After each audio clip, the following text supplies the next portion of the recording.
Hotman Paris minta pihak TNI beri penjelasan ke publik tentang dugaan oknum anggota pasukan pengamanan presiden atau Pas Pampres terlibat aksi penculikan hingga pembunuhan.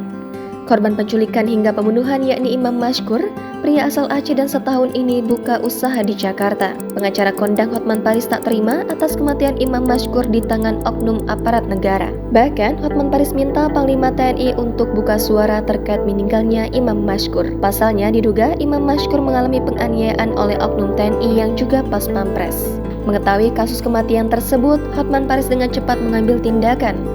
Ia langsung menyentil Panglima TNI untuk bisa memberikan klarifikasi. Hal ini diungkap Hotman Paris melalui unggahan di Instagramnya. Hotman Paris mempertanyakan aksi tak manusiawi yang dilakukan oknum Pas Pampres tersebut. Ia pun meminta warganet untuk memantau kasus kematian Imam Mashkur. Di tempat yang sama, Hotman Paris menyematkan video klarifikasi dari pihak yang mengurus kasus Imam Mashkur. Dalam video tersebut, seorang pria membeberkan kejadian yang dialami Imam Mashkur. Terungkap Imam Mashkur yang baru berusia 25 tahun mendatangi Jakarta untuk merantau. Lalu mendapat pekerjaan di daerah Tangerang, tepat di kawasan tersebut Imam Mashkur diculik oknum Pas Pampres. Diungkap pria dalam rekaman suara bahwa pelaku yang menculik Imam Mashkur meminta tebusan sebanyak 2 kali. Tebusan pertama diminta 2 pekan sebelum kejadian Imam Mashkur viral di sosial media. Permintaan tersebut direspon oleh rekan Imam Mashkur bernama Leman. Uang 13 juta rupiah diberikan kepada pelaku, namun Imam Mashkur tak kunjung dibebaskan. Setelah itu kejadian kedua semakin membuat tercengang karena pelaku meminta tebusan 50 juta rupiah. Ia lantas membeberkan kronologi singkat Imam Mashkur diculik oleh pelaku.